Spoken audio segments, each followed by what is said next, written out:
My Favorite Sports Team, the episode that you guys have been waiting for all your life.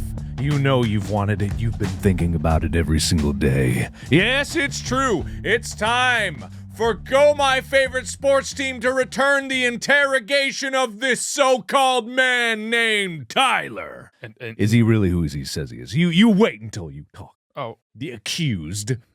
J'accused, I must say. You sit right there and you think about what you've done your entire life, because that's what we're going to be talking about. It's time for Tyler's Sport Life Part 2. But where are we and who are we and how did we get here? My name is Markiplier, and I'm here talking up a storm about sports today, taking over the hosting seat of this humble little podcast here that we call Go. And joined today in the accusation stand is, what's your name? Pretend like this is a thicker piece of paper and not a napkin. Mr. Tyler, Shid. Introduce yourself. State your name for the record. Oh, I can talk now? Yeah. Hi, I'm Tyler Scheid. I'm Shid. I'm Tyler Scheid, not Shid.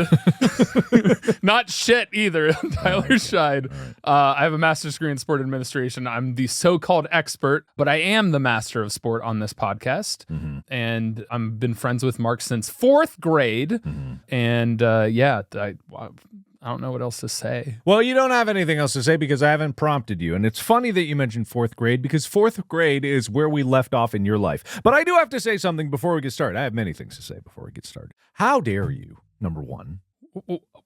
What? How dare you? What? Every one of these other people that have been a part of this podcast, me, Bob, Wade, we don't have a part 2. We got it all done in part 1. How do you think that you're so special? Oh, I'm Tyler Shid. I just get a 2-parter here because that's how amazing my life is. What do you have to say about that? Maybe I'm just the better interviewer, so I get through the actual process of the whole thing in one go as opposed to you. Or you don't interview good enough. Or and I'm just too good at it. Or my sports knowledge is just that much larger and that much more experienced than everybody else that has been interviewed so far. Okay, all right. Well, that's fantastic. But I'm not the only one who is absolutely livid with you. Oh? There's other people on the internet that are incredibly furious and completely justified in their fury. All right. Sure. I will be. I feel like I should be the judge of that. No. Oh. Anyway, Skidmark Generator asks, good evening, Mr. Tyler, if that is your real name. I've enjoyed listening to your esteemed podcast for the last year and have found it to be quite educational. However, upon this day of Sunday, the 15th, I was delivering pharmaceuticals betwixt the hospital rooms and was so mortified that I nearly dropped my bupivacaine. I think we all know what that is. Yep. How dare you center the most recent episode about snowboarding? I do enjoy the historical segment of these videos, and as such, it makes sense to start from the ancient beginnings of the sport. But no! You seem to favor the brutish savagery once called snurfing over the elegant, gentle, and beautiful sport of downhill skiing. How dare you make the art of skiing a side mention now and again while covering the crime of snowboarding in complete detail. Have you any idea how greatly the youths of the day mar the name of the winter sport with their winterized skateboarding? I thought I knew you better than this. As a fellow person of French heritage, I curse thee that thou baguettes be as hard as the toughest stone, no matter how freshly you may purchase them. Sincerely, Monsieur Skidmark Generator. First off, whoa! You gotta let that land. Off, that was a good jacuzzi. We haven't had a jacuzzi that spicy in a long time. That was a great jacuzzi. But first off, I need to point out I'm not French. No, that's not true at all. I'm not French. Anyway, beside that point, skiing was not a aforementioned sideshow upon the snowboarding episode. It was mentioned distinctly and with purpose at certain points. And if you even remember at the very beginning when I talked about the invention of the snurfer, it was 2 skis put together. Therefore, showcasing in clear detail that skiing came first. Also, I am a skiing aficionado myself. I enjoy the skiing. I partake in the skiing. I've been skiing up and down hills since I was 3 years old. So that's not true because in the Tyler Sport Life Part 1, it was never mentioned, and we went chronologically. You didn't ask the question about sports. But The point is, in today's day and age, snowboarding has surpassed skiing in popularity. It is more commonly seen and looked upon on YouTube and beyond. Snowboarding actually lent itself to advanced skiing to start doing park skiing. So I focused on snowboarding first. So what? It made sense in my head, and it made sense to do that because it appealed to a larger audience in the aforementioned episode. So Tyler's trying to pursue viewers and listeners over actual quality of content. I understand that. No. I understand your anger. And it's not that skiing was a side note. It was just small snippets strewn about randomly in the episode. Very different from side note. Skiing requires a little more studying and detail because there is a longer history. Snowboarding is more recent. I'll give you some history. Do you know what country likes skiing the most, Mr. Aficionado? Likes skiing the most? Yeah. It's definitely like Sweden or Norway. It's France, Mr. Frenchman. And that proves that Tyler is French. It's been proven, undisputed champion of the ski world, Mr. Frenchman Scheid. Although he betrayed his own people in doing a snowboarding episode, I just want everyone to really remember that and confront him about that at many times. Anyway, with that excellent... Germany has the most skiers. No, I said likes. Oh, France is second. The undisputed champion of the world of skiing is undoubtedly France. Its many resorts are easily accessible and the most popular European winter holiday destination in the world. Okay. Anyway. Explains because of the French Alps. Yes, exactly. Where we last left off with Tyler's sport life was a little game called Foursquare. Or it was a multitude of games that took place on the in school recess, but this took place on the blacktop where recess happened. And there was Foursquare, and there was a little game that they created called Wink Wink Nod Nod. And if you remember what we discussed there, you can go back and listen to the episode. But it was a game that centered around an extreme sequence of bullying. And now I think I want to name this chapter. It's not chapter 1. We'll call it 1A because it's part 2. We'll call it 2A. Chapter 2A. 2B, I don't know, whatever. To be or not to be? Shut up. Shut up. Just because those letter and number need to be said does not need to be quoting Shakespeare. God, you really are French, aren't you? Anyway, so Tyler the bully. I was not the bully. I was the bullied. Tyler the bully. As I've heard many times, I don't remember experiencing myself, but it must have just because I was not within the reach of his wrath. His giant wingspan didn't come out and smack me in the back of my head. Why were you such a bully at such a young age, and especially pertaining to your sports? All right, first of all, I was a bully, but not in the way that you were painting me out to be. He confessed it, everyone. He confessed it. I beat up all but 2 kids in kindergarten. He beat up every kid but 2. How can you say that as if it's a good thing? I never said it was a good thing. You literally said you beat up every kid but 2. Yeah, Wade was one of the kids I didn't beat up. Why? Because he was taller than me. How much taller? How tall was he in kindergarten? He's been tall like his whole life. Came out the womb 6'4". Yeah. No, but him and George were in my kindergarten class, and I didn't beat them up. I just had this thing where if somebody got in my way, I'd just move them out of my way. Okay. So I got in trouble a lot in elementary school because it was just like I wanted to do what I wanted to do, and if somebody got in my way, I just kind of did what I wanted to do. Interesting. Almost like you took care of the problem. You got a problem, you just gets in your way, you just gotta moves it out of the way. Preferably into the nearest lake with some cement shoes. Is that what you're talking about? Sure, why not? He I confessed. definitely did oh that my in God, he's kindergarten. confessing to everything. That is not what happened. Okay, but 4th grade, you're saying you weren't a bully? It started wearing off by then. I got in plenty of trouble before then, and I didn't really start doing that. And actually going into like 5th grade and 6th grade, I kind of stopped. But the high school principal knew me when I was in elementary school. Why? Because of how much I got in trouble. Did the middle school principal know you? Yeah. Did the junior high principal know you? Yes. Did the high school principal know you? Yes. Well, that's pretty damning evidence, everyone. I think he... Hold on. The director of my college also knew me. Oh, God, he was a college bully, everybody. I was not. He was a collegiate bully. No. Brought bullying to a new level. Why? How does this have to do with my sports? What do you mean? It's everything to do with sports, because sports are what build up these habits of competitiveness, and I think it's the competitiveness that's spilling out into the rest of your life, right? I mean, competitiveness does spill out in the rest of my life. So what sport were you playing in 4th grade? Baseball, wrestling. Yeah, no, because I didn't switch to basketball until like 6th grade. Were you winning a lot? Yeah.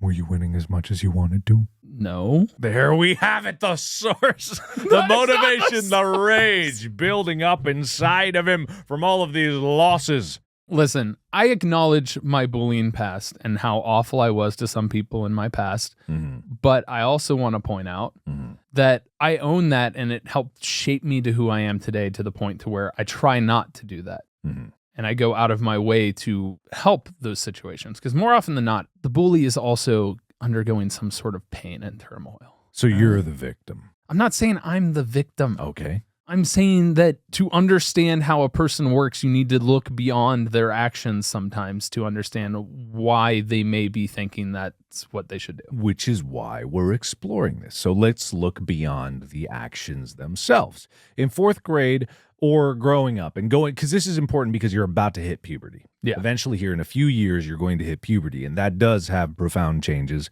on the human body in general. And sometimes it can like showcase itself in terms of a boost of testosterone and anger and residual rage. But you weren't really a bully after puberty. No. You wouldn't say that, right? No.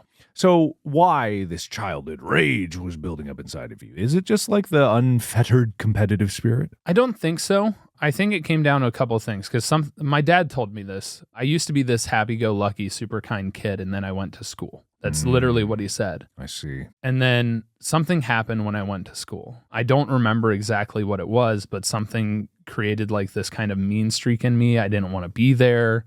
I didn't enjoy being there. I think there was a level of like I was getting picked on, because I distinctly remember in 4th grade, we had show and tell, which was very common. And I brought in my 2nd place in the city tournament wrestling medal. And there's a kid who I consider a friend of mine who was like, "That's fake. That's your dad's. You didn't do that." And it was like, no, like I did. And that's my accomplishment. And so in the eyes of my peers, a lot of my accomplishments and a lot of my abilities were diminished. And then also I know in 1st grade, I was really good at math. I always had a math aptitude, and I'd raise my hand all the time to answer the question. I would never get called on. And so I would eventually just blurt out the answer, because I'd get annoyed that other people weren't answering. Nobody else wanted to answer, but I want to get picked. And so I got kicked out of class a lot. So teachers kind of like shoved me to the side, considered me a disturbance, considered me an annoyance. And I think that probably built up some of the tension that I had with relation to my peers as well. So maybe there's a competitive nature. Maybe it was just like I felt on the outside. I felt like I didn't belong. And there was a level of that at home. I was always distinctly different than my brother, my mom, and my dad, so much so that my mom worked really hard to like try and understand me. But like the way my brain works, and I think we've discussed this before in the past, is just different.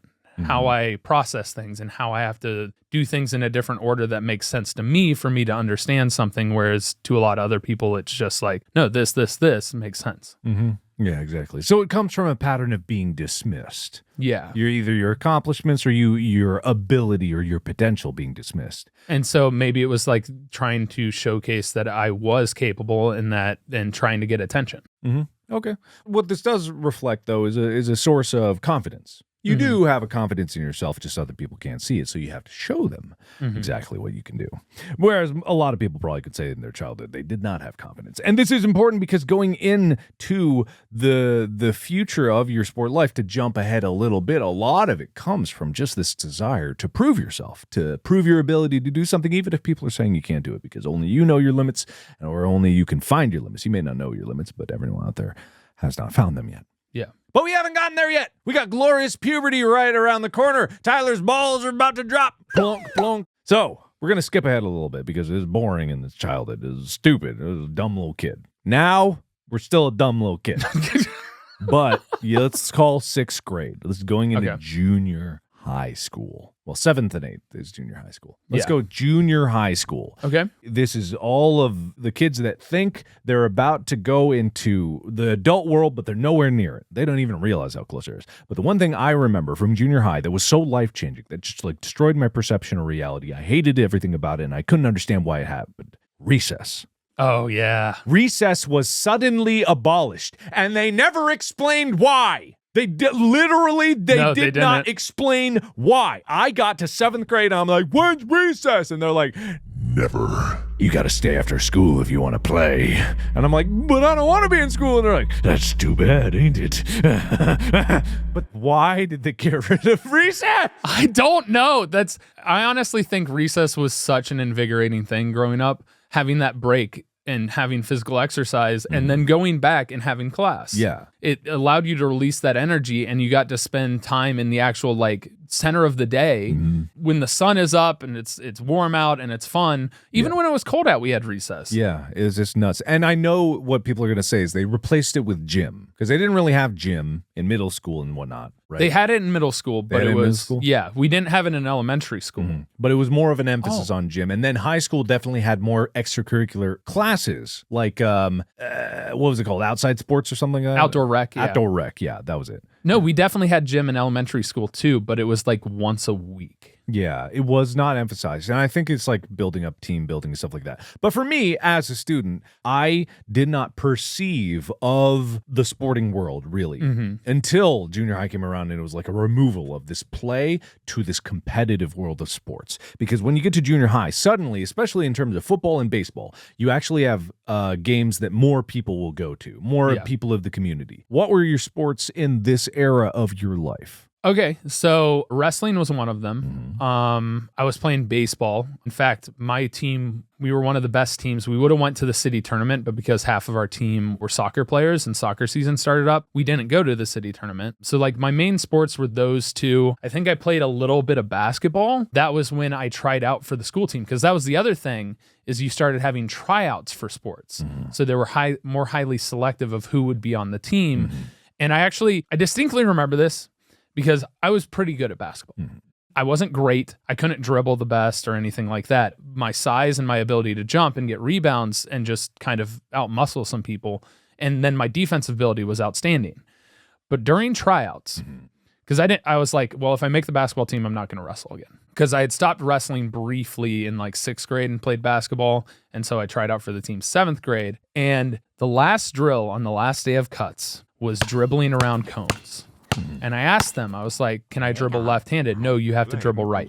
I'm left-handed. So I had to dribble with my offhand in a drill that everybody was dribbling with their strong hand. And I distinctly believe that I got cut because of handist bull.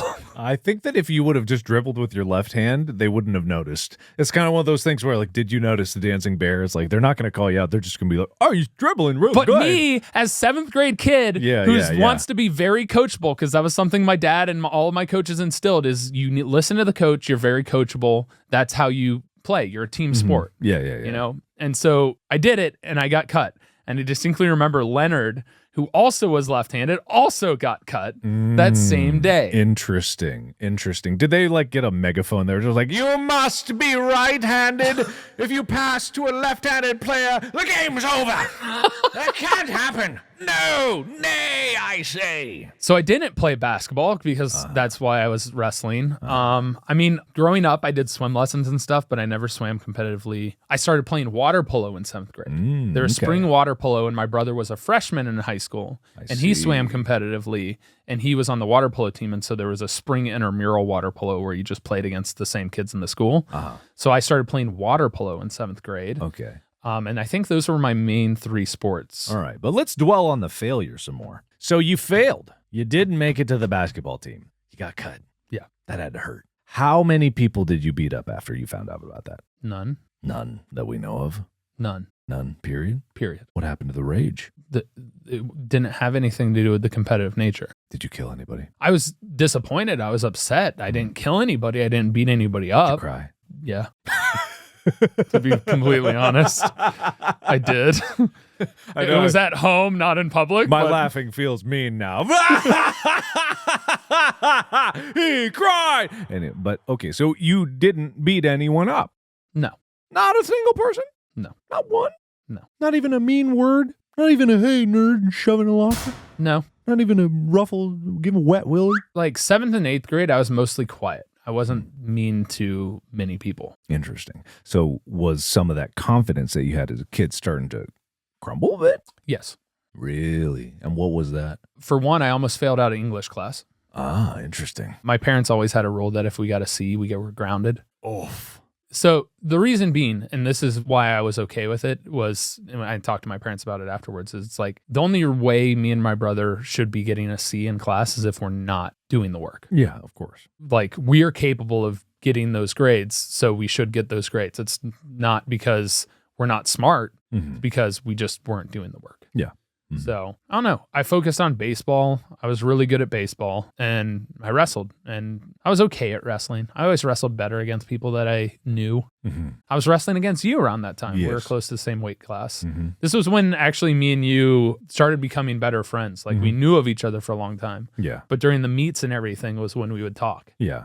It was between 7th and 8th grade that puberty hit me. And then I actually put on muscle and I was like, hey, wow, look at me. Oh. But I remember I lost many a match in 7th grade. And then 8th grade, I was like, hey, I can win something. Wow, I could pick this person up and bend them in half. Whereas in 7th grade, I couldn't do that. That was when you could do the splits and everything too. Yeah, way long ago when I was flexible. I still could be if I tried, but I don't try. I'm not going to try. But okay, so we've got the seeds of doubt. And I think like the reason I'm getting into this is not just I'm trying to psychoanalyze you, because there is a picture to be painted of your sport life. And I'm getting ahead of myself just a little bit, but I think everybody knows. When did you know that you had a medical condition that would put a timer on your sporting life, or generally maybe even your life at that point? When did you know? So I hadn't known fully the extent of it, but I knew like when I first got diagnosed when I was 2 that I had kidney disease. I knew I went to doctors more often than other people, but it was 8th grade. I'm not in the wrestling photos for 8th grade wrestling because I had a kidney biopsy during that time over spring break. And the reason for that was when they discovered that protein was spilling into my urine. And so it was 8th grade that I was officially put on medication. I was put on enalapril, which helps prolong kidney function. If you look it up, it's a heart blood pressure medication, but it's used in this particular case on a smaller dose, which one of the side effects of it was cramping. And it was at that point that I think I really had the realization that like, yo, this is really starting to actually affect me. Whether I knew when it would come, the timetable was like, oh, it could be when he's 40, something like that, because they didn't really get a super clear diagnosis, because they diagnosed me with Alport syndrome. But Alport syndrome is a genetically carried condition, and there is absolutely no history of it in my family. Therefore, based on general understanding, they just kind of threw me in that box because it's the one that made sense. My mom had lupus, and she had, at this point, had her kidney transplant when I was in 5th grade. That was actually a traumatic day, but we don't talk about that yet. And so I understood like what all like kidney function affected and stuff like that. And so at that point, I kind of had this understanding that I have a detriment that a lot of the other athletes around me probably do not have. At least not the same thing. Different people have different things. And it was at that point, it was just kind of like, you know, this is what I have. I'm just going to do with what I can in that moment. I see. And that was 8th grade? Yeah. That you really started, because you got the results back from the biopsy, I bet. Correct. And that's where they found the protein, and that's where they found things were not looking good. Yeah. So they found the protein in my normal checkup because it appeared in the urine, and that's when they ordered the biopsy. And so during that time, I had a lot of meetings with a lot of different doctors down at Cincinnati Children's Hospital, which, by the way, fantastic hospital. That's why my nudes are going to support them. Yeah, that's true. I didn't realize that. Yeah. But you didn't tell anybody. No. You didn't tell a soul. No. The only people that knew were my family. And it was one of those things that it was just like, I don't want people to look at me any differently. I don't want people to feel sorry for me. I don't want people to give me an excuse. I'm me, and it's the only life that I know, and I don't want people to be like, oh, he's lesser than because of this. It's if you've ever heard the compliment, it's like, oh, you did this amazing thing in spite of this, it's not as much of a compliment as you think it is. Yeah. It's amazing that I accomplished that, period. Don't say it in spite of this. Yeah. That's just like, oh, look at you doing something great after you went through all of this shit. And it's like, fuck off. Just fuck off. Yeah, I see.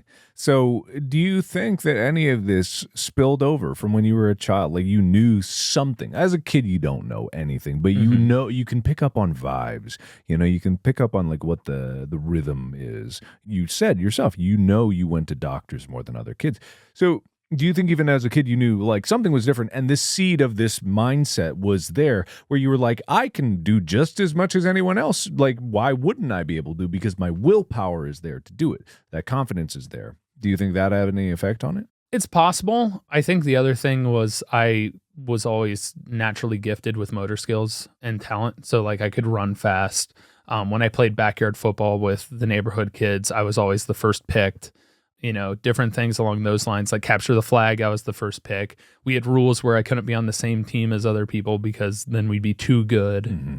So there was a level of like respect for the skill set I had, but it was one of those things that, you know, my brother was less in tune in that front. And so I was always bigger and athletically superior in that way, but he always had a better work ethic than I did. And so it was something that my dad kind of talked about. It's like, if you had your brother's work ethic, you would destroy everybody. And so, you know, there was always this level of, I've got to prove myself. I feel like that's a younger brother mentality too, is it's just like, you got to prove yourself.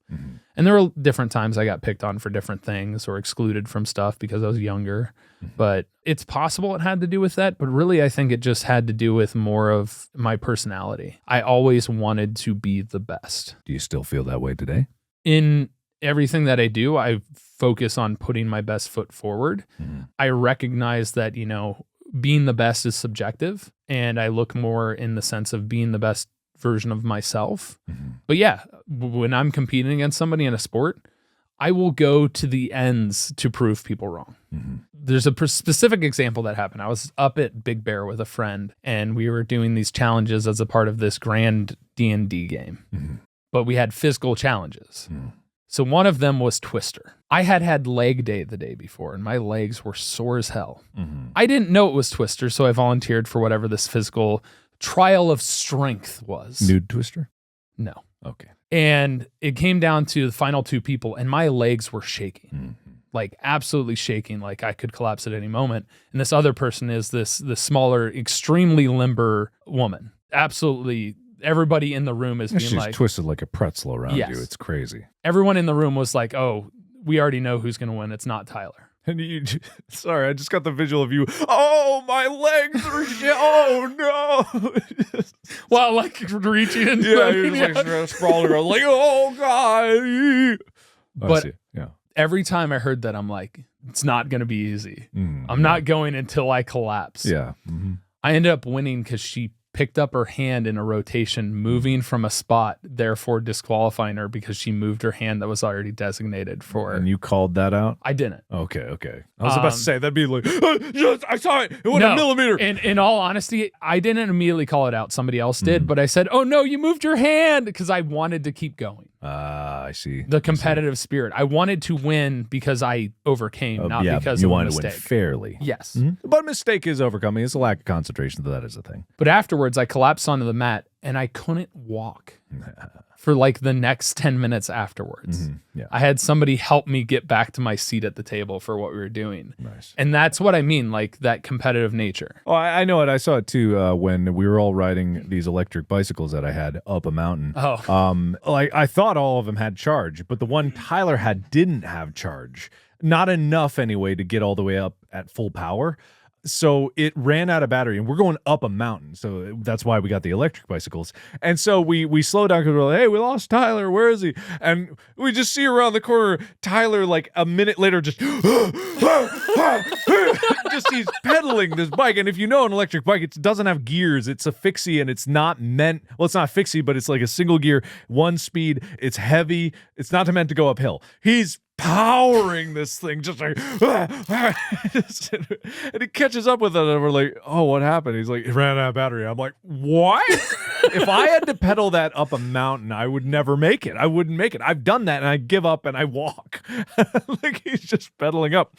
So I think like some of that does rise to the surface very quickly. So it's all about trying to find the best ways to apply this competitive spirit to better yourself in life. But we're not there yet. We need to back up because it's time for high school. The awkward years. Hormones, classes. For some reason, you're still taking Spanish, and we don't know why. You know, I never even learned a single word of Spanish. I'm in my 4th year of Spanish. Oh, what happened to me? I'm in band. Da-da-da-da-da. Football, suddenly there's junior varsity. There's all these varsity. What is varsity? I don't know what varsity means. Who knows? I forgot I played football in junior high. There's still no recess. I thought it might come back or something. Like junior high was just a fluke, but high school, still no recess. Yeah. What is the deal? What are you doing? Well, freshman year was probably one of the hardest years. I was definitely an absolute ass. The bullying stuff came back. The bullying came back. Yep. Yep. What happened? I think it tied into the kidney biopsy and the struggles I was going through with the doctors and everything on that front. Because I was in 8th grade and now in 9th grade, you came into this year with new mindset and you had time for that to stew over summer break, right? And on top of that, I was bullied in 7th and 8th grade on the football team because I got injured. They were saying that I faked my injury or I was this or that. And I had people basically diminishing what I was capable of and saying that I just was trying to be a part of the team and not actually play. And one of them was actually the quarterback of the team, which made it even worse because I was a receiver. And so freshman year, I ended up subluxing my right shoulder. Sublux. Sublux is a partial dislocation within the body. Yeah. And so I got knocked out from that. And I also broke my toe that year during a wrestling meet. But in the other years, 7th grade, I had Osgood Slaughters, which is when your tendon is literally pulling off your shin bone. Yeesh. And yeah. And so like I kept getting injured in 7th grade, 8th grade, and then freshman year. They were just diminishing my capabilities. And the quarterback would purposely throw me terrible passes so that I couldn't catch a pass. Is that true? That's true. Did he tell you that? You can ask Tyler Sutherland. You can ask like a number of the players on that team recall distinctly. Because it was one of those things. We can cut it out. Who was the quarterback? I didn't know that guy very well. But the other Tyler was also a quarterback. And he also was one of our starting linebackers. So he had a cowboy collar, so he couldn't like turn his head at all. Oh, yeah. Which as a quarterback is impossible. Yeah. You need to be able to turn. But he was playing quarterback because he was playing linebacker. He couldn't like switch out his pads during which because we didn't have time. Okay. So he was throwing with this cowboy collar and he was giving me better passes than the starting quarterback. I'm going to assume that's a really good analogy of how much different it was. Yes. It also he could have been a terrible quarterback. I mean, Tyler, not other Tyler. Oh yeah. No, he was decent, but he just threw the ball in the dirt and all this other stuff.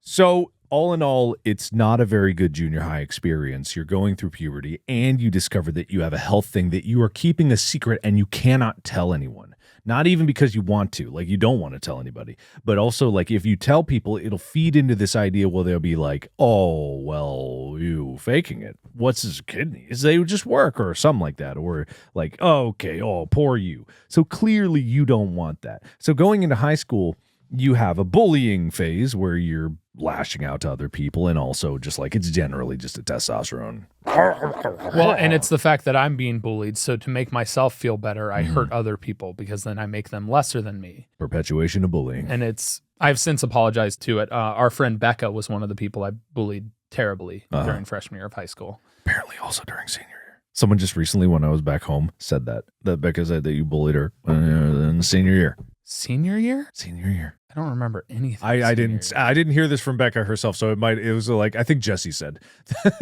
this, but we'll just blanket sweep it. Maybe he's mistaken because he wasn't even on our grade. That's true. I don't recall that if that's the case, but I apologize to her almost every time I see her. So maybe you should stop that. That'd be weird. I stopped now. Okay, I was about to say every it time was until like college. It was one of those things that I just felt really bad about it. That's fair. That's fair. But we are playing what sports in high school? In high school, freshman year, I played football. I wrestled. I played baseball summer before freshman year. I also quit playing baseball because of bullying. And I also had a terrible coach my last season outside of school baseball.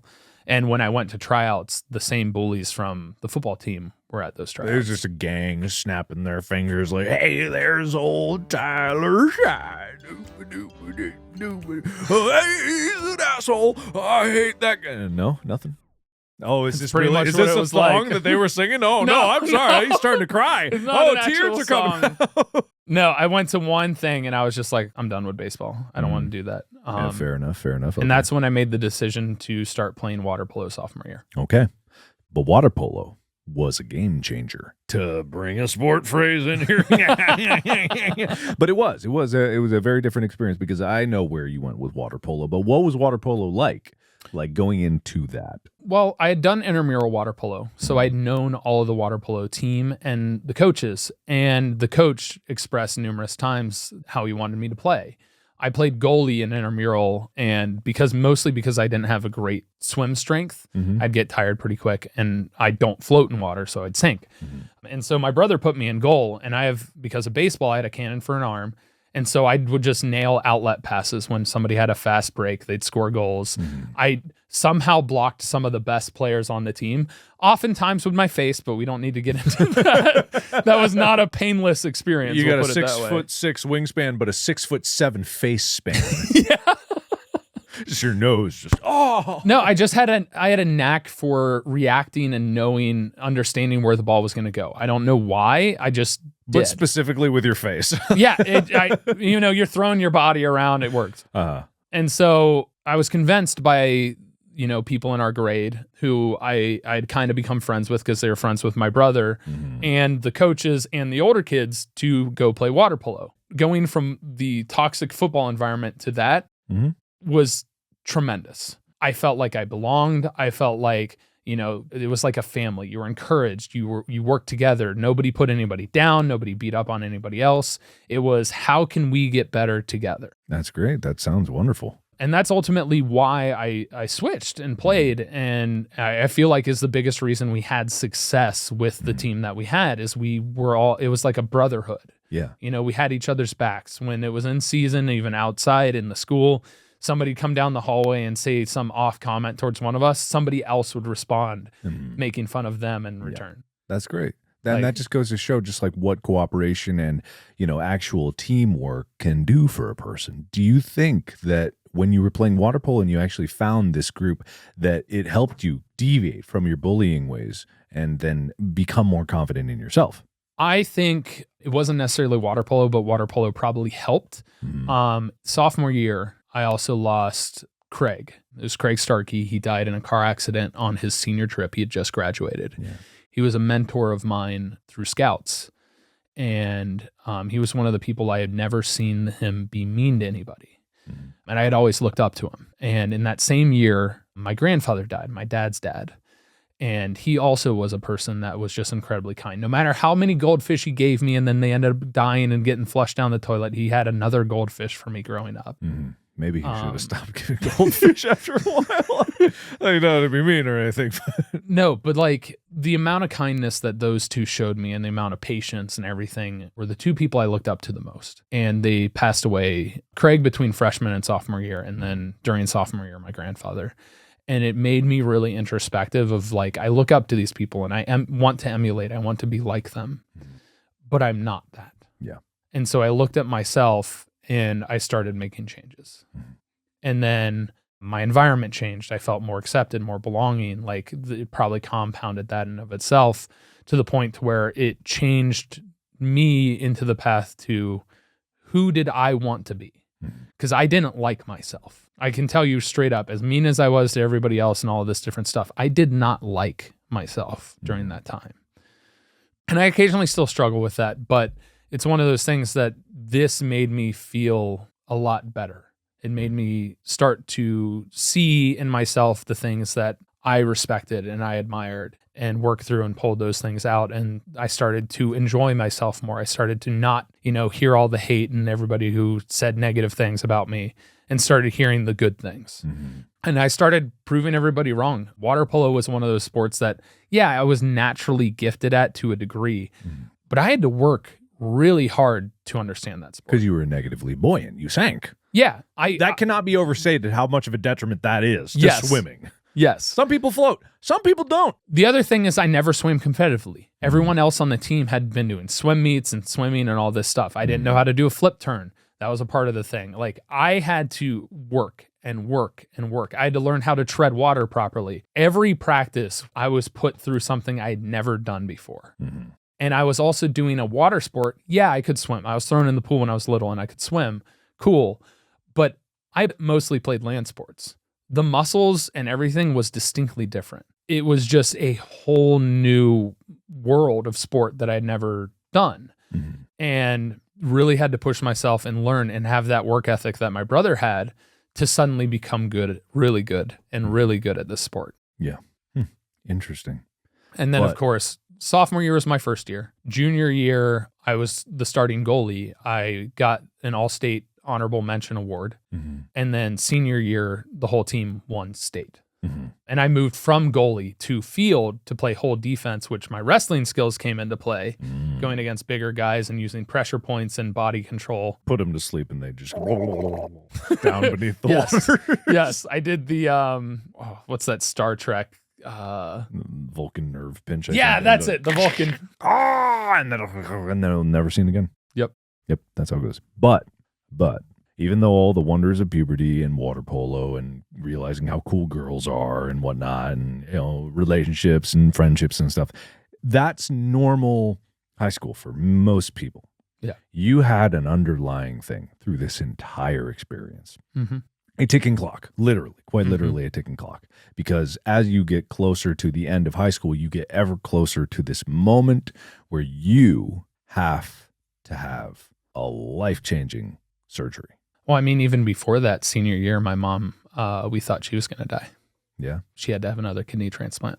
Her previous one got rejected. And so we had to wait and hope for a cadaver donor. And we miraculously got one from a 2-year-old in San Francisco that died in a car accident. So it was a double whammy. Mm-hmm. Double whammy of seriousness, all kidney related. Yeah. And it's one of those things where being that young, and yes, even still a senior in high school or a junior high school or whatever, like it's still incredibly young. Like no life experiences beyond the system of school and sports and whatever little bit of extracurricular stuff you can get. So to go from this very normal experience that a lot of us can relate to in terms of like, oh, we tried sports, we did sports, we excelled at sports, stuff like that. There's still this underlying thing of this problem. So wherever you would like to start, whether it is with your mom or with your surgery, because at some point you had to admit it to people. You had to tell people about it, because the thing about being on a team is like you got to take time for yourself and people need to know why. When was that moment? So the moment wasn't until I actually went into chronic kidney failure in sophomore year of college. Mm-hmm. But I was affected by it. In water polo, I cramped up quite a bit playing goalie, especially in long games like double overtime and stuff like that. But it wasn't until I went into chronic kidney failure and it was like, oh, I need a kidney now. Mm-hmm. I went, and Wade was one of the first people I told. He was hanging out with my friend Jared. Mm-hmm. And I was like, hey guys, first off, you don't have to get tested or anything like that. And I'm not asking you to, but I want to tell you the situation I'm in right now. Mm-hmm. It was on my 20th birthday. My doctor called me and was like, hey, we can't wait for a transplant. You have to go on dialysis. But before that was the discussion of what was going to happen. But that was the distinct moment that I actually started talking. And I was going down to visit Wade down at UC. Mm-hmm. And we went down there and I told them what was going on. And I just, I filled them in, told them everything that was happening. Jared had known I had some medical stuff going on and that I had kidney issues, but he didn't know what the severity was. And that was because my mom had told his mom, because his mom was a nurse. And so it was on my 20th birthday, I went down there and I told him that I had to go on dialysis and I'm going into chronic kidney failure and I very well could die. Mm-hmm. And so, yeah, that was when I first started telling people. Mm-hmm.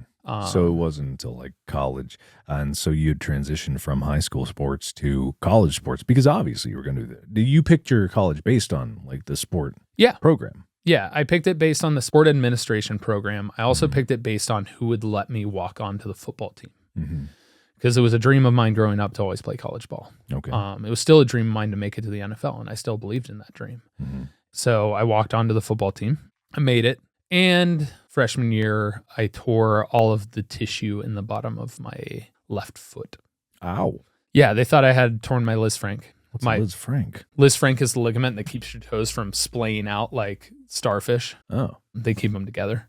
It's fun. Fun. Yeah. All right. Luckily, I didn't tear that, but that was a freak accident that happened freshman year. Uh-huh. And then, sophomore year, I went into chronic kidney failure. But I chose Wilmington because it was close. I chose it because they had a good sport and men program. Mm-hmm. I also had scholarship offers there. I actually had a scholarship competition to win the full ride. Needless to say, I didn't win. Mm-hmm. But even just by attending that, you got an $1,000 scholarship. Helpful.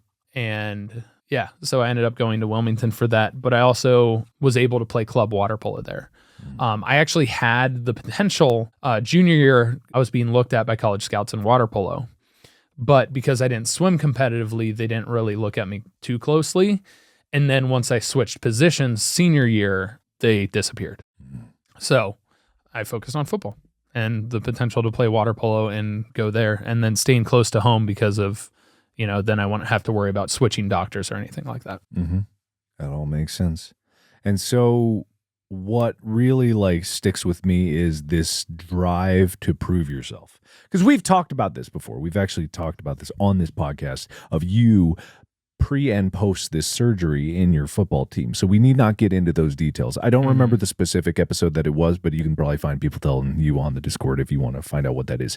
But what really is the through thread of this, even beyond sporting in your life, our friendship, you coming out to your LA, and I'm not calling you out or anything, I'm just saying it as an observation, is the desire to prove yourself and the desire to exceed at what you believe is your best abilities, and you have a certain standard of quality that you hold yourself to, and there can be a certain frustration when that standard cannot be met through pure physical exertion or pure willpower, and that can lead to a lot of insecurities and stuff like that. But also, I want to emphasize, it's not a bad thing. This desire to exceed and this desire to prove oneself and this desire to push forward no matter what the circumstances is a very, very valuable trait. It's an incredibly powerful one. It can also be incredibly powerful in the opposite direction by bringing you down just as strongly. But I think it's one of your best traits. No matter what the circumstances of your life and whatever has happened in your life and where it's led and the things that you have overcome, and I'm not saying this okay, you've overcome them, look at how it is. The things that you have challenged are simply by show of force challenges that many people would have broken against. And I think this sheer determination and willpower and fierce competitive spirit is part of what makes you such an admirable person. And I think it's one of the things that I respect about you the most. And it does originate, a lot of it, cultivated at least in the sporting world. And that's why your life deserves a two-parter, because it is extraordinary. Thanks. You're welcome. That is also a struggle, accepting compliments. That's fine. Doesn't mean I'm not going to say it because I'm very good at talking. No, but I look back at my life and I talk about this all the time. Nobody gets anywhere without help. Mm-hmm. And being around friends like you, and when your AdSense went away and stuff like that, why I was so adamant about if it's what you want to do, push and continue doing it. Mm-hmm. You bring into my mind things that I never thought about throughout this entire process of this particular episode. And where did it originate? Where did it come from? And trying to find the root of it and bearing down into that. You're right. I think it does come from sport. I think it does come from the environment that I was put in, the fact that I was naturally gifted at sport, but I still had something to prove. Mm. And then obviously the injuries and the illness and everything else that happened. This, I had 3 knee surgeries. Mm-hmm. I've torn all the tissue in the bottom of my left foot. I've subluxed my right shoulder, broken both my big toes, and on top of that, the kidney transplant, the dialysis and everything on that front. I wouldn't be here if I wasn't about pushing and overcoming. Mm-hmm. And then as a last thing, this isn't a call out, but I did notice it. You tweeted something, and this is going to date the episode a little bit, but I wanted to bring it up. And this is all because it is part of this. Quote, this is the tweet. My biggest goal of 2023 is to finally showcase what I can do. And I really am curious, what is that referring to? For me, It's referring to a lot of things that I haven't been able to show, a lot of things that I haven't done yet. I wrote music years ago. That's one of the things I want to do that. There's a book I need to write. I'm trying to hold myself accountable for the number of things that I think I'm capable of putting out there. I'm capable of having success in. And also it's a shout out on this podcast itself to push this podcast higher and further and be better and improve every single episode. But more than anything, it's about putting myself out there in a way that it's just, this is me, this is what I can do, deal with it. Mm-hmm. Not like in a negative way, but like, make a name for myself. Mm-hmm. And that's fair. That's very fair. I admire that. And I wish you the best of luck with that. How many pages have you written? So far, none. There's still a lot of year left. There is. And I can't count on that. I just need to do. Mm-hmm. Yes. But that will bring us to a close for Tyler's Sport Life. Thank you, Tyler, for sharing. Part 2. Part 2. I want to point that out. Part 2. We all don't have this incredible sport life that you do. However, it was very engaging, and I love listening to it. Well, thank you for hosting. Of course. It's and always interviewing and pointing in a direction always that I never expect. That's what I try to do here. That's what I try to do. Mostly because I forget what happened in the last one. Well, you brought it in a different way. You approach it in a different manner that I would, right? Because I didn't talk about the sports I played or what I did in those sports or anything like that. You talked about me in the underlying with the sport as the background and what instilled in it. And that's unique to me. Because that's how I view sports. I view sports as weaving into someone's life. It's not a singular part of anything. Even like a professional athlete, sport is not their entirety of being. They have a life outside of sport, whether it's a family, whether it's friends, whether it's going like splurging money in Vegas, whatever it is. That's the other facet of their life. We all are multifaceted creatures. And we all have different parts. Because at the baseline, a human experience is simply, or life experience on this planet is, you get born, you eat poop, you make more, and then you die. So everything in between those are just the things, the flavor, the spices that we interject and interweave into those experiences that we all share. Yes, right? You eat poop. No, there were commas. There was not a pause. No, you don't need a pause to have a comma. Listen, I'm going to teach you some writing. You eat poop and die. You eat poop, make more, and die. And the Oxford comma is in there too before the and. Anyway, that's all the time we have for this episode. Next episode will be Tyler's love life, where we explore his love life in excruciating detail. No, that is not, no. His explorations of self, his reading of the Kama Sutra at way too young an age, his trips to the Philippines that no one knows about. What? We'll get into all the juicy details. My name is Markiplier. This is Tyler. Yeah, that's me. Go check out the podcast. Follow it everywhere. Like it, whatever.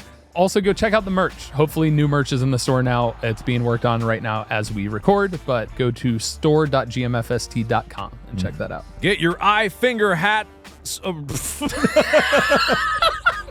Your eye finger sports hat, shirt, banner, all the goodies. I'm not wearing the hat right now, but pretend like I am. Get it. Get it. Store.gmfst.com. Get it. Get it. Get it. Buy. Bye. It. Buy it. Buy it. All right, bye.